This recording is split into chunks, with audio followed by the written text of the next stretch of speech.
To me, Shedeur Sanders is the starter on this team. Dylan Gabriel's the backup, which I think is what he's going to be for his career and can be a good one. And I'm finding a way. Something serious is brewing inside the Cleveland Browns organization. And if you think this is just another routine coaching shuffle, think again. Because what just surfaced behind the scenes could quietly reshape the direction of this entire season. It started with one sentence that sent fans into instant panic mode. The defensive coordinator reportedly cleared out his office and said his goodbyes. Calling Denver, I'm checking, how did you do this with the Russell Wilson contract? How did you structure it all? I've get Deshaun Watson out of town. I think Todd Monken's a heck of a coach, and That alone would be enough to shake any fan base. But what happened next made the story even more complicated. Within hours, conflicting insider reports began circulating. Some said the exit was final. Others claimed negotiations were still alive. Then came talk of ownership meetings, contract leverage, and internal approval hurdles involving the new head coach. Suddenly, what looked like a clean break started looking more like a high-stakes power negotiation. Look, the Browns put in their time. I really thought they were going to go with Jim Schwartz, but Monken makes sense because of what they have to do with the... And when a top-tier defense might lose the architect behind its identity, every detail matters.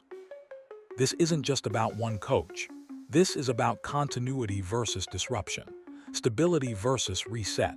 Because when a defense has been performing at an elite level, even one leadership change can ripple through scheme, trust, and locker room confidence. Players feel it. Position coaches feel it. Opponents definitely notice it. At the same time, another storyline is gaining traction. Reports from league insiders suggest the new coaching direction could also lock in a major quarterback decision, with projections pointing towards Shedeur Sanders being expected to enter the season as the starter. That part is based on analyst reports and insider projections, not an official announcement. But it adds even more weight to the coaching staff decisions happening right now. Because if you're shaping a new offensive identity, you don't want defensive instability at the same time. So now the Browns are standing at a fork in the road. Lock in the system that built their defensive dominance, or risk a leadership swap that could reset more than they planned. And the office cleared moment that shocked everyone. That wasn't the full story, not even close. The wave started with a report that hit Browns circles like a thunderclap.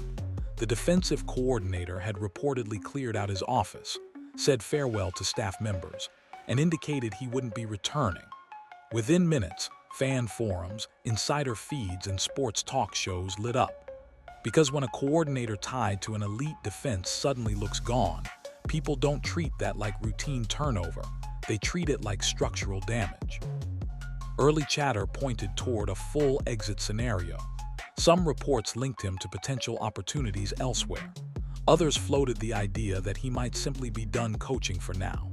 Important to be clear here, much of that early noise came from insider chatter and media interpretation, not a signed departure announcement. But in today's news cycle, perception moves faster than paperwork. And perception created instant panic. Why? Because this wasn't just any assistant coach. This was the strategist many credit with shaping one of the league's most disruptive defensive identities in recent seasons.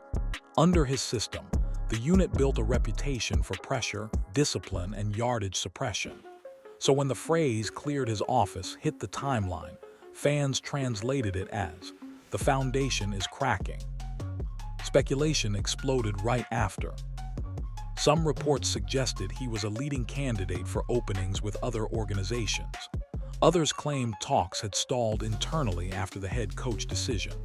A few analysts even suggested, and this is interpretation, not confirmed motive, that being passed over for a bigger role may have influenced his thinking. Again, that part falls under informed speculation, not verified fact. But here, what made the situation more confusing? The story didn't stay one-directional.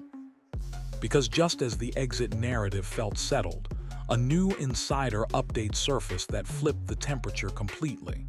Suddenly, instead of gone, the word became negotiating. And that twist changed how this whole situation needs to be read. Just when fans started accepting the exit as final, a new insider update flipped the situation on its head. According to multiple team reporters, the defensive coordinator who was rumored to be done wasn't completely out after all. He reportedly returned to the facility, met with ownership, and reopened discussions about a possible return. That changed the tone instantly. What looked like a clean departure started looking more like a negotiation in progress. Not a resignation, leverage. Not a goodbye, a pressure point. And in NFL coaching circles, that distinction is huge, because high-value coordinators don't just walk away quietly when they still have demand and bargaining power. Insiders emphasized that no deal had been finalized, but talks were alive. That tells you something important. Both sides still see value in making this work. Now, why would a situation swing that sharply? There are a few possibilities being discussed, and to keep this clean, we frame these as analysis and informed speculation, not confirmed motives. One theory is contract leverage. When a coordinator's stock is high and outside interest exists, timing matters. Another theory is role clarity, authority, staffing control, or long-term security. A third angle some analysts raised is emotional timing. Being passed over for a head coaching role can shift how a coordinator evaluates his next move. Again, that's interpretation, not a stated reason. But negotiation signals usually share one pattern. Neither side has slammed the door. Ownership reportedly wants continuity. Defensive players have publicly praised the system. Front office voices have not announced a replacement search publicly. Those are all indicators that this isn't being treated as a closed chapter internally. And here where the pressure increases. Because the longer uncertainty hangs, the harder it becomes for the new head coach to finalize staff structure, scheme responsibilities, and off-season planning. Coaching trees don't like gray zones, they like clarity. Which brings us to the most important variable in this entire situation. The new head coach doesn't just inherit the staff. He approves it. Here's the part a lot of fans overlook.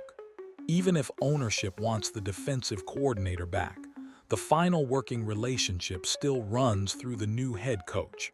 And with Todd Monken stepping in to lead the team, the power structure has officially shifted. That matters more than most headlines admit. When a new head coach arrives, one of his biggest responsibilities is building or approving the staff ecosystem around him. Coordinators aren't just X and O specialists. They're culture carriers, communication bridges, trust anchors inside the locker room. If alignment isn't there, friction shows up fast. Insider reports suggest Monken's stance is straightforward. Continuity is welcome, but commitment is required. In other words, keeping the existing defensive structure makes sense if the coordinator is fully bought in. Half-in, half-out situations don't work in coaching buildings. Players read it, assistants feel it, meetings get tense. That's exactly what new regimes try to avoid. Monken's coaching background also adds context here. He's known primarily for offensive architecture and quarterback development. His reputation has been built on maximizing offensive tools, adjusting schemes, and pushing production. Reports indicate he prefers not to micromanage the defense if the system already works, which would make retaining the current defensive structure logical, but only under full alignment conditions. That's the key phrase insiders keep circling: full alignment. Because from a head coach's perspective, inherited success is helpful, but inherited tension is dangerous. If there's unresolved frustration, role conflict, or philosophical disagreement, many head coaches would rather reset than manage internal resistance all season. This turns the situation from a simple contract story into a compatibility decision. Not just can we resign him, but can we work together cleanly? And that question becomes even more important when you look at what's at stake. because this isn't an average defense we're talking about. This is a unit that's been carrying the team's identity. Next, here's the reality most casual coverage skips. You can't just swap out the architect of an elite defense and expect the machine to run the same next season. It doesn't work like changing a playbook page. Systems are layered: terminology, pressure rules, coverage checks, position responsibilities, communication habits. And this Browns defensive unit has been built around a very specific structure and voice. Over the past seasons, this group hasn't just been good. It's been identity level strong, pressure heavy, gap disciplined, and situationally sharp. Sack production climbed. Yardage allowed dropped. Opposing offenses consistently reported communication stress against this scheme. That kind of performance isn't only talent, it's coordination. Look at the personnel impact. Stars like Myles Garrett didn't just produce. They produced inside a pressure system designed to free elite rushers. The secondary played with aggressive clarity. Linebacker fits were decisive. Young defenders developed faster than expected. When multiple position groups level up at the same time, that usually points to system clarity, not coincidence. And players notice who builds that clarity. Multiple defenders over recent seasons have publicly credited the scheme structure and teaching detail behind their jump in performance. That kind of buy-in isn't automatic. It's earned through repetition, results, and trust. Change the voice, and even if the new coordinator is talented, the teaching language changes. Adjustment time follows. Adjustment time costs wins. That's why internal continuity is often treated like hidden value. Fans track roster moves. Front offices track system stability. Because when a defense ranks near the top of the league across multiple metrics, the safest strategy is usually preservation, unless there's a compelling reason to reset. Now, to stay balanced, no single coordinator is a magic switch. Talent still matters. Leadership still matters. Locker room culture still matters. But system designers amplify talent. Remove the amplifier and output can dip before it stabilizes again. Which is why this situation feels bigger than a staff shuffle. It's a foundation question.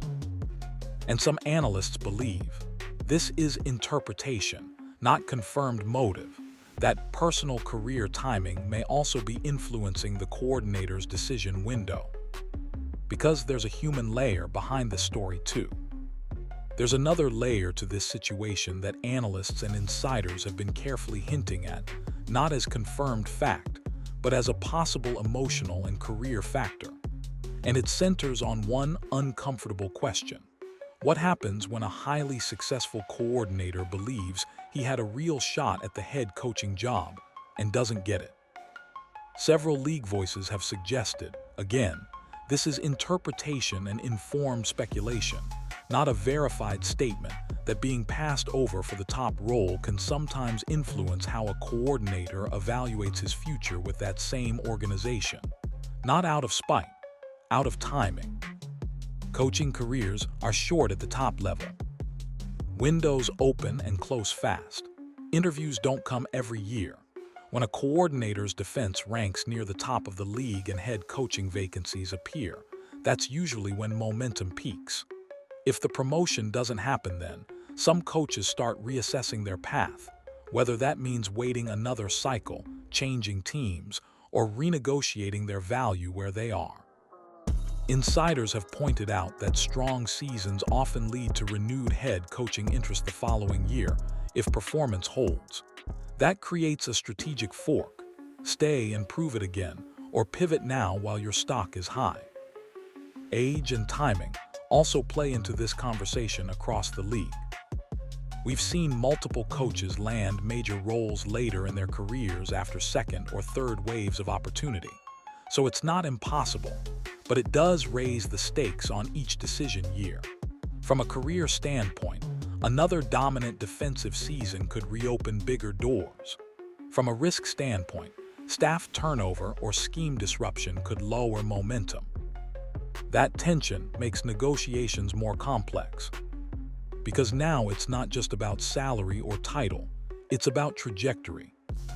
Meanwhile, while the defensive coaching story unfolds, another report has started gaining traction, one that could shape the offensive direction of the team just as dramatically.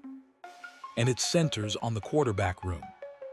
While the defensive coordinator situation is grabbing headlines, another storyline is quietly gaining traction, and it could reshape the offensive identity at the same time.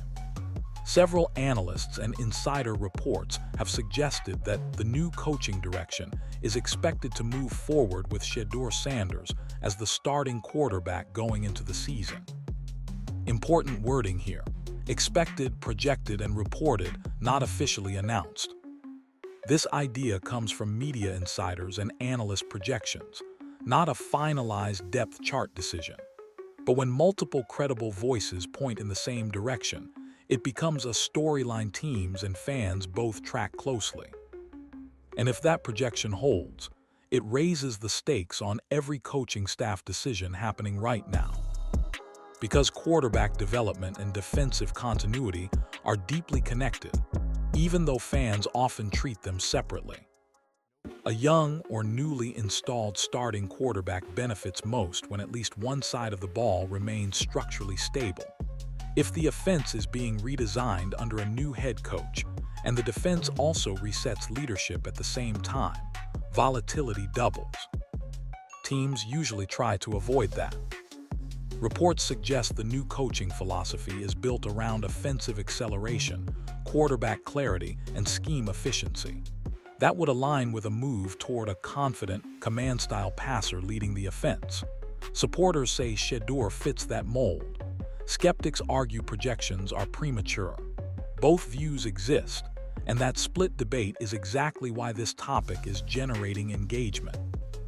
There's also roster math behind the buzz. Analysts discussing the quarterback room have described scenarios where veterans move on, contracts get restructured, or depth roles shift. Those conversations include cap management theories and trade possibilities. Again, theories and reports, not confirmed transactions, but they add fuel to the expectation narrative. And when a projected starting quarterback plus a new head coach plus a potentially changing defensive coordinator all line up at once, that's not a minor transition window. That's a franchise pivot window. Which leads to the biggest risk question of all. What happens if the defense leadership change and the offensive reset collide at the same time? If the defensive coordinator ultimately walks, this isn't just a resume swap, it becomes a timing risk. Because replacing a coordinator is never only about hearing a smart football mind. It's about replacing a teaching voice, a terminology system, and a trust structure all at once. And that's harder than it sounds. When a defense has been operating near the top of the league, continuity becomes part of performance. Communication calls are faster, adjustments are cleaner, players anticipate each other. A new coordinator, even a talented one, usually brings different language, different pressure rules, different coverage priorities. That creates an adjustment curve, and adjustment curves usually show up on Sundays. Front offices know this, which is why elite unit coordinator changes are treated carefully. The Browns would face two broad paths if a departure becomes official. Path 1. Promote internally or hire someone from the same coaching tree to preserve scheme language and structure. Lower disruption, lower innovation. Path 2. Bring in an outside voice with fresh concepts and energy, higher ceiling maybe, but higher volatility early. Neither path is risk-free. Internal promotions preserve terminology but sometimes lack authority weight. Outside hires bring authority but force system translation. Players must relearn checks, signals, and situational rules. Even small hesitation can turn third down stops into conversions. Another factor rarely discussed publicly is player trust carryover. Veteran defenders often buy deeply into a coordinator who helped unlock their best seasons. That relationship doesn't automatically transfer. The next coach has to earn it fast, or leadership layers inside the locker room get strained. Not broken, but tested. League observers have also noted this is analysis, not accusation, that when staff turnover stacks on one side of the ball while the other side is being rebuilt, performance variance widens. Some weeks spike, some weeks dip. Consistency suffers first. And consistency is exactly what this defense has been known for. Which brings us to the real decision point facing the organization now. This isn't just about filling a role. It's about choosing an identity path going forward. So now everything comes down to one central question. Are the Browns protecting their identity, or are they about to hit reset at the most sensitive possible moment? What started as a shocking office cleared report turned into negotiations, insider twists, head coach approval dynamics, and ripple effects that stretch from the defensive meeting room all the way to the quarterback plan. And when you line up all the moving pieces together, coordinator uncertainty, new head coach authority, and reports projecting Shedeur Sanders as the expected starter, this stops being a small staff story and starts looking like a franchise direction moment. Continuity sends one message, reset sends another. If the team keeps the defensive structure intact, it tells the locker room and the league, we trust what we built and we're doubling down on it. It gives the new head coach space to focus on offensive transformation without destabilizing the unit that's been carrying consistency. It protects terminology, trust, and tempo. If they move on, the message changes. We're willing to risk short-term disruption for long-term alignment. That's not automatically wrong, but it is riskier, especially when paired with offensive change and quarterback transition projections. Remember, many of the motive angles being discussed right now come from analyst interpretation and insider speculation, not confirmed personal statements. Contract leverage theories, passed over disappointment angles, and authority negotiations are all possibilities, not verified reasons. But in the NFL, perception pressure alone can force decisions faster than facts do. And that's why this moment matters. Because coaching decisions don't just change play calls, they change preparation rhythm, player confidence, and how quickly a new era stabilizes. The Browns are standing at a fork in the road. Preserve the engine that made the defense elite, or rebuild the staff around the new regime's full alignment vision. Either way, the clock is ticking. And the choice they make won't just shape the staff chart, it will shape the season story.